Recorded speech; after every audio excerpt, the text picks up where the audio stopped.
Previously on CometTalk. We debuted our new advisory show, Our Twist, on Topical Tuesday.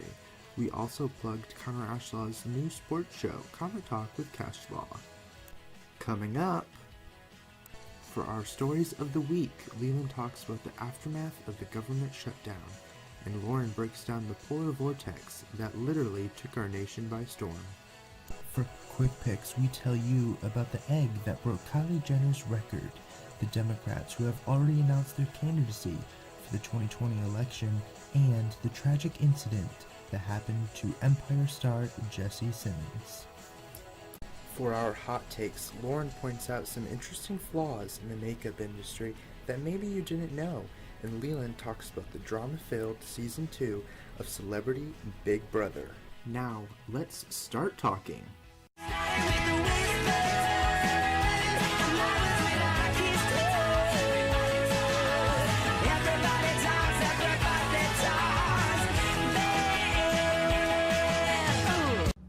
Hi everyone, welcome to CometTalk. I'm Leland O'Brien. I'm Lauren. And in case you didn't watch us last time, this is our second show for advisory. So we're kind of doing our twist on Topical Tuesdays. If you did watch last time, that's awesome. If not, that's okay. We're doing our second edition. We're really excited about it. So we're just going to jump right into it. We didn't do it last week because of the snow days and all that crazy stuff, but we hope everyone is warm and they dealt with the snow okay. But now we're just going to jump right into the top stories of the week and some other fun things that we're doing new. Yeah. Okay, so now our segment is stories of the week. So each of us is going to pick our stories of the week. So I'll go first and then Lauren will go. Mine is about the government shutdown. Government shutdown has ended. It lasted 35 days, the longest government shutdown ever. They missed federal workers missed 2 paychecks. 800,000 employees were affected by it. But after the 35 days, the president did, a lot of people say he caved into the Democrats, but he did just he stopped the shutdown basically, and he kind of gave them what they wanted in terms of saying, I'll give up kind of my, he was just very upset about the wall, so now he's just giving that up. And he's just saying, I'll worry about it at a later date, and that later date is a lot sooner than we think. It's coming up on February 15th, and that's when the government could shut down again, or the president could decide on doing a federal state of emergency. So that's kind of a crazy story that we'll have to keep in touch on. Keep you all updated. Yeah. Okay, so my story is about the polar vortex. So basically, that's the reason why it's been so freaking cold and been snowing so much. But due to it happening, there's been 22 states that have recorded having sub-zero weather. Just to name some of them, it's Kentucky, Michigan, Ohio, New York, and Pennsylvania, which is crazy because there was it's obviously just a small amount of the amount, and it's states it was Missouri. In Missouri, it's prominently warm. I have family from there. It's pretty warm during the winter, so it's really Weird. They're shutting down everything for it. And then due to it, 139 million people have had wind chill advisories and warnings since on Wednesday. Yeah, some wind chills down to negative 52. Yeah. I think I saw in Wisconsin it was negative 46 or something like that. It was crazy. And then also due to it, 10 different UPS UPS has canceled deliveries of mail and anything in 10 different states, which is kind of important because that's a lot to do just for them to cancel just delivering. Yeah, and locally a man was a mail carrier and had a heart attack. Yeah. Probably due to also, the cold. A woman was found in a snowbank recently here. Right, yeah. So stay warm, be safe, be smart until we get out of it. And I think the end is near. It's supposed to be warm. Yeah, it's supposed to be the soon. 40s next week or something like that. Yeah. So now we're gonna do quick picks. Our quick pick segment is just all of the stories that we just don't want you to miss. So we're just gonna give you kind of the gist of them and the headlines. Okay, so this one's more of a funnier one, but most people already know about it. So there's a picture of just some random egg going around on social media trying to become the most liked picture. Now it is the most liked picture, I think, with 53 million likes, beating Kylie Jenner's picture of her announcing that Stormy was born. Forgot her. Yeah. So go like it if you haven't liked it already. Okay, so our next one is the race to 2020. So the election of 2020 is pretty far away, but Democrats are already announcing their candidacies. Some high-profile ones these are the following people are all senators, so that's why kind of they're the most high-profile are Kamala Harris, Cory Booker, Elizabeth Warren, and Kirsten Gillibrand, who is a senator from New York. Those are a lot of candidates that household names kind of. A lot of them took a strong stance with the Brett Kavanaugh hearings. And another one that is kind of an outsider is Howard Schultz. He's the CEO of Starbucks. So kind of interesting. A lot of people are kind of mad about that, but just something something to look at for now because it's going to become really prominent here coming up. Okay, so the next one is the Jesse Smollett. Probably butchered your name. Sorry.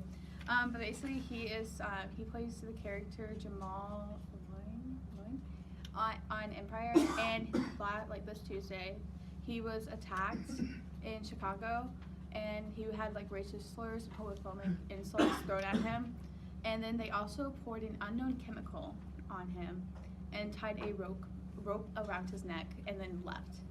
And he went back to his house and called the cops, but he made sure like he didn't wipe off the chemical or like take the rope off his neck. And he went to the hospital. No.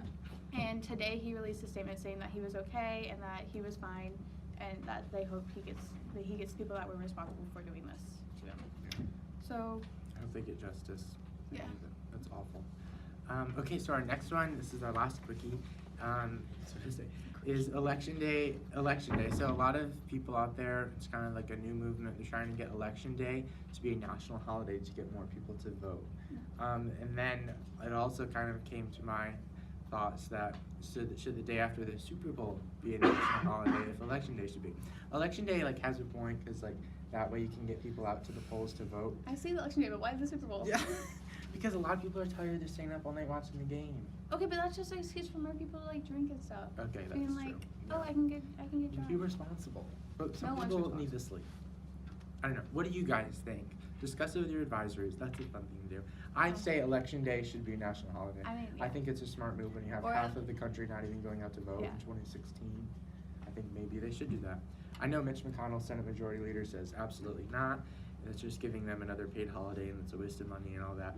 But I think they should if they want more people to get out. I feel like they should look into it. Yeah. Just see maybe with this next election, test it out within a certain state. A primary election. Yeah. Just see how many people actually end up turning up voting, and then so interesting. Just do a test run of it in a way, instead of instating it. So, All right, let's talk about it with your advisors. It's a fun thing. All right, so now for our last one, we're gonna do our hot takes. Hot takes of the week.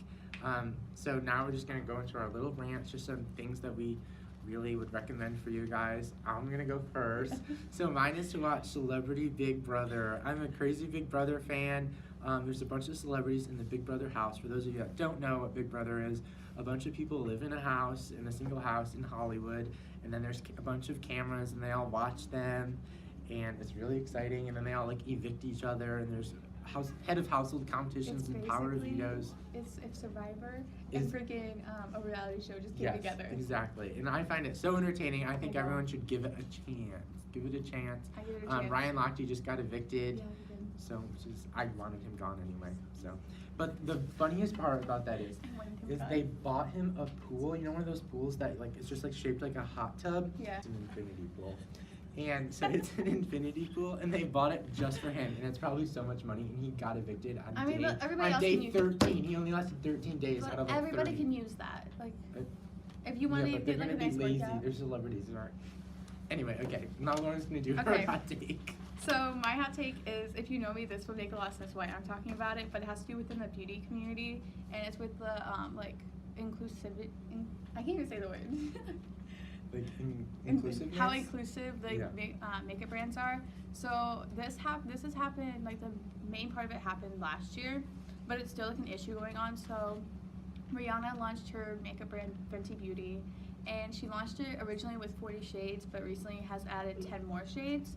And her shades actually have it has 40 individual shades, but also within the different shades it has 4 different shades within the different skin tones. So green skin tones, pink skin tones, yellow skin tones, and red skin tones.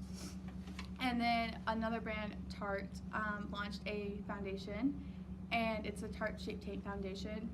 And when they launched it, it was 15 shades, while only 3 of the shades actually catered to people of color. And even within that, they came back and because a lot of people were mad about it, and they said, well, we're gonna launch some more shades after. And even with their more shades after, it was still like 5 shades for people of color. And like for me, like me being a white girl, this doesn't really affect me that much because I can just go walk into any like Ulta, Sephora, or drugstore and just find my shade. But it's annoying for people who are maybe have like slightly different skin tones, like people of color who can't find their skin tone because a lot of them are just too light, or when they put it on, especially for like black people, when they put it on, it's like orange. So like it's annoying. Yeah, they need to do something like about it. I feel like the bar was really set high with Fenty Beauty, and a lot of brands are like, well, we can't do that, like it costs a lot of money. But if you want your product to actually do well within the community, because now there's such a standard of doing that, you need to make sure you're producing more than just I agree. 10 shades. Yeah, I agree. So They need to do something about it. That's awful. annoying. Yeah. Alrighty, that's it for Comet Talk. I'm Leland O'Brien. I'm Lauren. We're signing off.